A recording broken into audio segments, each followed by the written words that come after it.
15 अगस्त 1947। यह सिर्फ एक तारीख नहीं बल्कि हर भारतीय के दिल में बसने वाला गर्व, बलिदान और आज़ादी का प्रतीक है। इस दिन भारत ने 200 वर्षों की गुलामी के बाद आज़ादी की सांस ली थी, लेकिन इस आज़ादी की कहानी सिर्फ एक दिन की नहीं थी। यह एक लंबा संघर्ष, हजारों वीरों की कुर्बानी और करोड़ों भारतीयों की उम्मीद की कहानी थी। आज हम जानेंगे स्वतंत्रता दिवस की पूरी जीवनी, कैसे भारत गुलाम बना, कैसे लोग जागे और कैसे मिली हमें आज़ादी।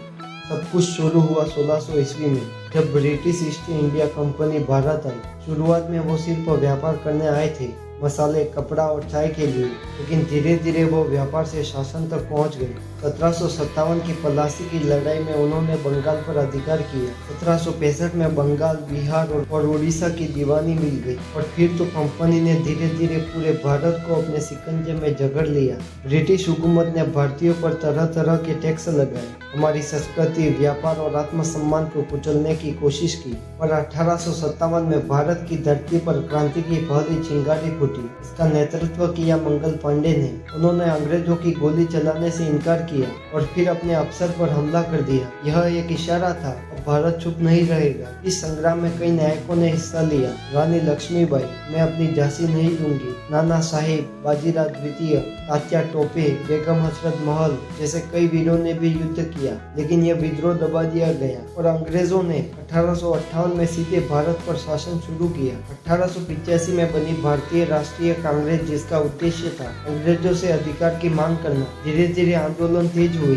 बाल गंगाधर तिलक ने कहा, स्वराज मेरा जन्म सिद्ध अधिकार है और मैं इसे लेकर रहूंगा। लाला लाजपत राय, बिपिन चंद्र पाल और गोपाल कृष्ण गोखले जैसे नेता सामने आए। अंग्रेजों की नीति थी डिवाइड एंड रूल, यानी फूट डालो और राज करो। 1915 में एक साधारण कपड़े पहनने वाला आदमी भारत आया, मोहनदास करमचंद गांधी, जिन्हें दुनिया ने महात्मा गांधी कहा। उन्होंने भारत को एक नया रास्ता दिखाया, अहिंसा और सत्याग्रह का। 1919 का जलियांवाला बाग हत्याकांड, हजारों निहत्थे भारत को जनरल डायर ने मार डाला। उसके बाद गांधी जी ने असहयोग आंदोलन, नमक सत्याग्रह और भारत छोड़ो आंदोलन चलाए। उनका एक ही सपना था, आजाद भारत जो सभी धर्मों और जातियों को साथ लेकर चले। जब अहिंसा चल रही थी, तब कुछ क्रांतिकारी शस्त्र और बलिदान की राह पर चल रहे थे। भगत सिंह, राजगुरु और सुखदेव, उन्होंने सरदार बनकर फांसी को गले लगाया। चंद्रशेखर आजाद, जिनका संकल्प था, मैं आजाद था, आजाद हूँ और आजादी रहूंगा। सुभाष चंद्र बोस, जिन्होंने आजाद हिंद फौज बनाई और नारा दिया, तुम मुझे खून दो,